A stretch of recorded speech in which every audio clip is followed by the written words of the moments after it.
ഇത് നമ്മുടെ വീട്ടിൽ നട്ടുപിടിപ്പിച്ച ഇഞ്ചിന് വീട്ടിൽ ആവശ്യത്തിനൊക്കെ വാങ്ങിച്ചപ്പോൾ ഇഞ്ചിയൊക്കെ ഇതുപോലെ ഇങ്ങനെ മുളച്ചു വന്നു. അപ്പോൾ നമ്മൾ ഇതുപോലെ നട്ടുപിടിപ്പിച്ചതാണ്. നല്ല കരുത്തിൽ ഇഞ്ചി ഉണ്ടായിട്ടുണ്ട്. അതിന് ഞാൻ കുറച്ച് ഓർഗാനിക് വളത്തിന് ചേർത്തുള്ളത്. പിന്നെ ഇലയൊക്കെ കണ്ട നല്ല ഹെൽത്തി ആയിട്ട് ഉണ്ടായിട്ടുണ്ട്. ആദ്യം നമ്മൾ ഇഞ്ചിയുടെ വിത്ത് സ്യൂഡോമോണസിൽ മുക്കിയിട്ട് വേണം നടാനായിട്ട്. ചീഞ്ഞു പോകാതിരിക്കാനാണ് നമ്മൾ ഇതുപോലെ സ്യൂഡോമോണസിൽ മുക്കിയിട്ട് നടണത്. അല്ലെങ്കിൽ പിന്നെ നമ്മൾ ചാണകപ്പാലിൽ മുക്കി ഒന്ന് വെയിലത്ത് വെച്ച് ഉണക്കിയെടുത്തിട്ട് നട്ടാലും മതി. നല്ല കരുത്തിൽ തൈ ഉണ്ടാവും. നല്ലോണം അഴുകിയ ചാണകവെള്ളം വേണം നമ്മൾ അടിവളമായിട്ട് ഇഞ്ചിക്ക് ചേർക്കാനായിട്ട്. നല്ല റിസൾട്ട് കിട്ടും അങ്ങനെ നട്ടുപിടിപ്പിച്ച് കഴിഞ്ഞാൽ. ഇഞ്ചി മുളച്ച് 40 ദിവസം കഴിയുമ്പോൾ നമ്മളിത് വെർമി കമ്പോസ്റ്റാണ് ഇഞ്ചിയുടെ കടയ്ക്ക് ഇട്ട് കൊടുത്തു കഴിഞ്ഞാൽ നല്ല കരുത്തിൽ തൈ ഉണ്ടാവും ചെയ്യും. അതുപോലെ തന്നെ ഇഞ്ചി നമുക്ക് നല്ലോണം കിട്ടും. വേപ്പിൻ പിണ്ണാക്ക് നമ്മൾ ഇതുപോലെ മാസത്തിലൊരിക്കൽ ചേർത്ത് കഴിഞ്ഞാൽ ഇഞ്ചിനെ ബാധിക്കുന്ന രോഗങ്ങളൊക്കെ ഒന്നും ഉണ്ടാവില്ല. നല്ല ഹെൽത്തി ആയിട്ട് തന്നെ ഇഞ്ചി നമുക്ക് കിട്ടും. വെർമി കമ്പോസ്റ്റ്, വേപ്പിൻ പിണ്ണാക്ക്, ചാരം 3 കൂടി മിക്സ് ചെയ്തിട്ട് നമ്മുടെ ഇഞ്ചിക്ക് ചേർക്കുന്നത് നല്ലൊരു ഓർഗാനിക് ആയിട്ടുള്ളൊരു വളമാണിത്.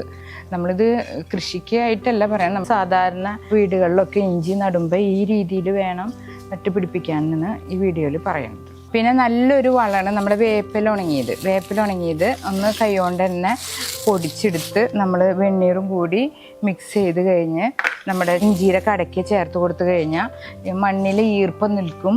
അതുപോലെ തന്നെ മണ്ണിൽ വേരുകളൊക്കെ വളരാനുള്ള നല്ലൊരു അറ്റ്മോസ്ഫിയറായിട്ട് നിൽക്കും. ഈ ഒരു വളങ്ങളൊക്കെയാണ് നമ്മൾ ചെയ്യേണ്ടത്. പിന്നെ ജീവാമൃതം ചേർക്കുന്നത് നല്ലതാണ്. മാസത്തിലൊരിക്കൽ ഡൈല്യൂട്ട് ചെയ്തിട്ട് നമ്മുടെ ഇഞ്ചിക്ക് ചേർത്ത് കഴിഞ്ഞാൽ നല്ലോണം കിട്ടും. ഇത് നമ്മൾ ഇഞ്ചി പറിക്കുന്നത് എപ്പോഴാന്ന് വെച്ചാൽ ഇഞ്ചി ഒന്നൊരു മഞ്ഞ കളറാവും, പഴുക്കാന്ന് പറയില്ല ഇഞ്ചിയുടെ ഇലയൊക്കെ. ആ സമയത്ത് വേണം നമ്മൾ ഇഞ്ചി പറിക്കാനായിട്ട്. അപ്പോൾ നല്ലോണം നമ്മുടെ വീട്ടാവശ്യത്തിന് ഇങ്ങനത്തെ ഓർഗാനിക് വളമൊക്കെ ചേർത്ത് കഴിഞ്ഞാൽ നമുക്ക് നല്ല റിസൾട്ട് കിട്ടും. മൂട് പറിക്കുക എന്ന് പറയില്ല, അങ്ങനെ പറിച്ച് അത് കഴിഞ്ഞാൽ അതുപോലെ തന്നെ ഇതിൽ നട്ട് വെക്കാം. 15 ദിവസത്തിലൊരിക്കൽ കഞ്ഞിവെള്ളം പുളിപ്പിച്ച് ഡൈല്യൂട്ട് ചെയ്ത് ചേർക്കുന്നതും നല്ലതാണ്. നല്ലോണം ഇഞ്ചി കിട്ടും. പിന്നെ അതുപോലെ തന്നെ വാഴത്തൊലി ഉണക്കി പൊടിച്ച് നമ്മുടെ ചാരത്തിനോടൊപ്പം ചേർക്കുന്നതും നല്ലതാണ്. അപ്പം നല്ലോണം പൊട്ടാഷ് കണ്ടന്റ് ഉള്ളത് കാരണം നല്ല റിസൾട്ട് നമുക്ക് കിട്ടും. ഇതൊക്കെയാണ് നമ്മുടെ ഇഞ്ചി വീട്ടിൽ ഓർഗാനിക്കായിട്ട് നട്ടുപിടിപ്പിക്കുമ്പോൾ ചേർക്കേണ്ട വളങ്ങൾ. അപ്പോൾ ഈ പറഞ്ഞ വളങ്ങളൊക്കെ നമ്മൾ ചേർത്തിട്ട് നമ്മുടെ വീട്ടിൽ തന്നെ ഈസി ആയിട്ട് നമുക്ക് കുറച്ച് സ്ഥലം ഉണ്ടെങ്കിൽ ഇതുപോലെ നമുക്ക് നട്ട് ഇഞ്ചി നമുക്ക് പറിച്ചെടുക്കാം. ഇപ്പം നമ്മുടെ പറമ്പിൽ ഉണക്കലൊക്കെ ഉണ്ടല്ലോ, അതൊക്കെ നമ്മൾ ചേർത്ത് കൊടുത്തു കഴിഞ്ഞ് അതിൻ്റെ മുകളിൽ മണ്ണിട്ടാൽ മതി. നമ്മുടെ ഇഞ്ചിക്ക് നല്ല വലിപ്പം കിട്ടും. കടയ്ക്കൊക്കെ ഒന്ന് വൃത്തിയാക്കുമ്പോൾ പുല്ലൊക്കെ പറിച്ച് ഉണക്കലും പച്ചലൊക്കെ ഇട്ടിട്ട് ഇതുപോലെ മണ്ണൊന്ന് കൂട്ടിയിടാം.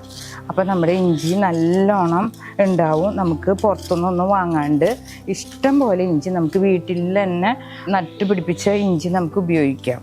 ഇതൊക്കെയാണ് നമ്മൾ സാധാരണയായിട്ട് ഞാൻ ചേർക്കണ വളങ്ങൾ. നല്ലോണം ഇഞ്ചി ഉണ്ടാവാറുണ്ട്, പുറത്തുനിന്നൊന്നും വാങ്ങേണ്ടി വരാറില്ല.